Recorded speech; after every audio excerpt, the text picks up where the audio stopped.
Bonjour à tous, bienvenue sur ma chaîne.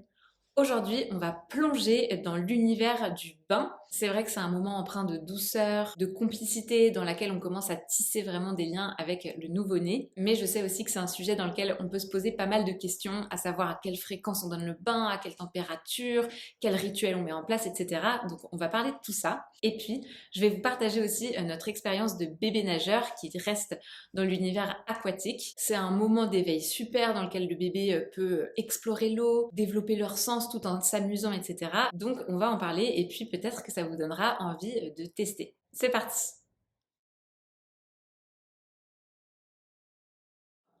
Donc je vais faire cette séquence sous forme de questions-réponses, comme ça c'est rapide et dynamique. Alors première question qu'on se pose souvent, à partir de quand le bébé prend des bains? Eh bien, dès les 24 ou 48 heures de vie de votre bébé, vous allez pouvoir lui donner le premier bain. Souvent, vous allez le faire avec la sage-femme à l'hôpital qui va vous montrer comment le faire, et puis vous le reproduirez à la maison. Deuxième question, quelle est la fréquence des bains? En fait, on vous dit qu'un nourrisson, il n'a pas besoin d'être lavé tous les jours. Vous pouvez le laver 2, 3 fois par semaine. Et puis après, vous pourrez le baigner tous les jours quand il va commencer à grandir. Mais en fait, un bébé, c'est pas sale. Donc, ça n'a pas besoin d'être trop lavé. Mais si c'est un moment que vous aimez, bah, vous pouvez le faire tous les jours. Vous n'avez peut-être pas besoin de lui mettre du savon tout le temps. Mais c'est aussi possible. À quelle température donner le bain? En général, on met une température à 37 degrés. Est-ce qu'il faut beaucoup d'eau? Non, surtout quand ils sont tout petits. Vous allez peut-être investir dans une baignoire pour bébé et le baigner dedans. Vous pouvez même le baigner dans le lavabo et il n'y a pas besoin d'avoir beaucoup d'eau. Moi, j'aimais bien en mettre un petit peu et la porter, la faire flotter comme ça. Mais si vous n'êtes pas hyper à l'aise, vous pouvez aussi mettre moins d'eau. À partir de 3, 4 mois, il va commencer à toucher un peu les bords de sa petite baignoire et donc là, vous pourrez le mettre dans la baignoire d'adulte. Comment le laver? Donc, vous n'avez pas toujours besoin de mettre du savon. Si vous lui donnez que 1 ou 2 bains par semaine, alors là, vous utilisez du savon. Mais si vous lui donnez des bains tous les jours, il n'y a pas forcément besoin. Vous pouvez prendre un gant si vous voulez ou juste avec la main. Donc, on commence toujours par le visage et puis ensuite la tête jusqu'aux pieds. Profitez aussi du bain pour faire les petits soins. Laver le cordon ombilical s'il n'est pas encore tombé, couper les ongles, lui enlever les croûtes de lait, lui mettre de l'huile ou de la crème si vous voulez, lui laver les oreilles, voilà, toutes ces petites choses-là. Est-ce qu'on peut ajouter des jouets dans le bain? Alors oui, tout à fait. Vous pouvez prendre des petits jeux en caoutchouc qui vont faire sortir de l'eau, par exemple. Les bébés adorent. En fait, le bain, c'est sûr que c'est un moment de calme, de douceur et tout, mais c'est aussi un super endroit pour l'éveiller, pour faire des jeux avec lui dans le bain, etc. Par exemple, en cours de bébé nageur, on nous a dit vraiment le bain, n'hésitez pas à mettre de l'eau un petit peu sur la tête, sur le visage, dans les yeux, en le prévenant, donc en lui disant attention, maman ou papa va mettre de l'eau sur le visage. À faire des splashs, à lui faire mettre la main sous le robinet pour qu'il sente l'eau, enfin vraiment à jouer avec lui dans le bain et à en faire un moment aussi qui soit gai. Ce qui est important, c'est de bien rester avec le bébé tout le temps pendant le bain et de pas le lâcher du regard, d'anticiper la sortie de bain pour pas qu'il ait froid quand il sort et que vous mettiez bien votre main pour bien goûter l'eau avant de mettre votre bébé pour pas qu'il se brûle. Est-ce qu'il faut mettre en place des rituels pour le bain? Eh bien oui, si vous me suivez, vous savez que je suis assez fan des rituels. Pourquoi? Parce que ça les rassure et ça sécurise l'enfant. Donc le bain, c'est parfait pour mettre en place des rituels. Ça peut être par exemple, tous les jours, on va prendre un bain entre 18 h et 18 h 30. Et puis le but du jeu, c'est que petit à petit, ils deviennent autonomes dans le bain. Si vous avez envie, vous pouvez même mettre une musique pendant que vous faites le bain. Est-ce que vous pouvez prendre des bains avec votre bébé? Bien sûr, que ce soit le papa ou la maman, le parent peut tout à fait prendre des bains avec son bébé. C'est même un moment très cool où vous pouvez faire un peu de peau à peau avec lui. Vous pouvez prendre des bains avec votre enfant jusqu'en école primaire. En général, c'est l'âge où il commence à être un petit peu pudique, mais vous ferez comme vous voudrez et vous ferez aussi en fonction de l'envie de votre enfant.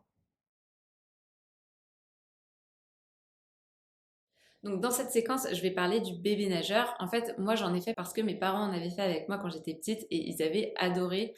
Et donc ils m'en ont beaucoup parlé. Donc je m'étais dit que si un jour j'ai un bébé, j'aimerais vraiment en faire. Et Max était aussi assez chaud. Et il s'avère qu'il y a une piscine en bas de chez nous, donc c'est quand même ultra pratique. Donc, quelles sont les conditions pour s'inscrire? Vous pouvez inscrire votre bébé à 4 mois et il faut que les vaccins soient faits et que vous ayez une autorisation de votre pédiatre. Donc, vous devez fournir un certificat. Combien de temps ça dure? Alors, ça va durer entre 15 et 30 minutes. Ça va vraiment dépendre de votre bébé. Combien ça coûte? Je pense que ça varie d'une piscine à une autre. Nous, c'est 250 € l'année. Donc, en gros, 20 € par mois. Je trouve ça pas hors de prix. Et c'est vraiment une activité chouette à faire en famille. À quelle fréquence? Alors, en général, c'est une fois par semaine. Nous, c'est tous les samedis matins de 8h30 à 9h.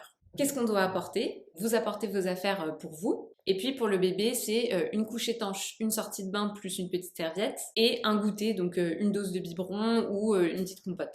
Alors, qu'est-ce qu'on y fait? Donc en fait, vous allez mettre le bébé dans la piscine. Donc l'eau, elle est plus chaude que le grand bain classique. Et puis, ben, vous allez soit par exemple allonger le bébé, porter ses fesses, porter sa tête et puis le faire avancer comme ça dans l'eau en mettant ses oreilles complètement sous l'eau et juste donc le visage comme ça qui ressort. Ou alors, bah, vous allez même le porter sous les bras et l'immerger totalement et laisser sa tête hors de l'eau. Et puis avec les maîtres nageurs, vous pouvez aussi faire des immersions du bébé dans l'eau.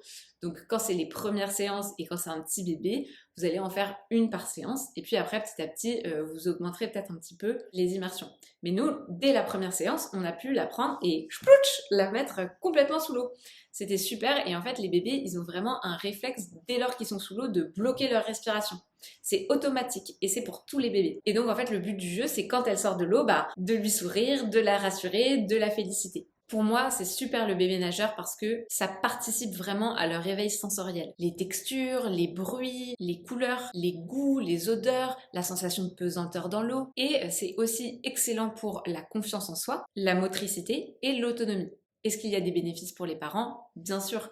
Vous allez partager un moment sympa qui change pour le bébé. Les maîtres nageurs veillent bien à ce que ce soit la maman et le papa qui s'en occupent. D'ailleurs, j'ai vu plein de papas seuls avec leur bébé, donc c'est vraiment top. Et voilà, ça vous fait une activité tous les trois où vous sortez de chez vous et vous passez un moment vraiment agréable. De plus, si vous aimez la natation et que vous allez à deux les deux parents, vous pouvez tout à fait vous dire après, bah, je me fais une séance de 30 minutes et puis l'autre, pour l'instant, il rhabille le bébé et puis il rentre à la maison tranquillement. Alors nous, on a vraiment bien aimé cette première séance. On s'est inscrit pour l'année, donc on va continuer à le faire. Et en fait, ce qui est sympa, c'est qu'on voit aussi des enfants qui sont plus grands et qui s'amusent vraiment avec les jeux, les tapis et tout. Et c'est vraiment un moment d'éveil qui est sympa. Moi, ce que j'ai aimé, c'est qu'il y avait plein de jouets dans la piscine. Il y avait des tapis, il y a des frites, il y a des toboggans, il y a des petits jeux en caoutchouc qui flottent dans l'eau, il y a des arrosoirs, il y a des parcours de jeux. Et donc, en fait, c'est vraiment un endroit où les enfants sont hyper éveillés et hyper fans parce qu'ils attrapent les petits jeux, ils regardent, enfin, ils découvrent vraiment un nouvel univers, quoi, et c'est top. Les deux maîtres nageurs qui étaient là étaient vraiment super, ils connaissent bien leur métier, ils nous ont montré comment la porter, ils nous ont aussi donné les tips pour donner le bain avec elle et nous montrer comment elle peut aimer l'eau, donc par exemple vraiment en faisant des splashs, en lui montrant que c'est un endroit où on peut jouer, où on peut s'amuser, et c'est aussi un endroit où on nous explique qu'en fait, en tant que parent, si le bébé tombe ou si le bébé avale un petit peu de l'eau de travers, faut pas le montrer que nous on est effrayés, au contraire. Plus on va lui montrer ah bah t'as bu la tasse, c'est pas grave ma chérie, c'est bien et tout, plus ça va rassurer l'enfant, plus vite en fait il va passer à autre chose. En conclusion, j'espère que ces conseils et idées vous auront inspiré pour tout ce qui est relatif au bain et au bébé nageur. Rappelez-vous qu'il n'y a pas de formule magique pour un bain parfait. Chaque bébé est différent, avec leurs propres préférences et tempéraments, alors pas de pression.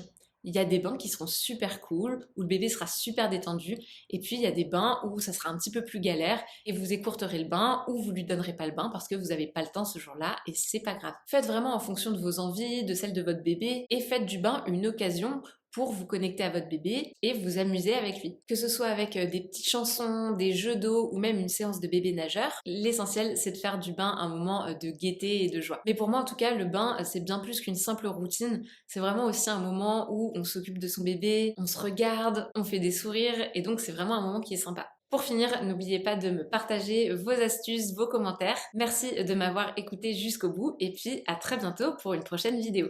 Salut!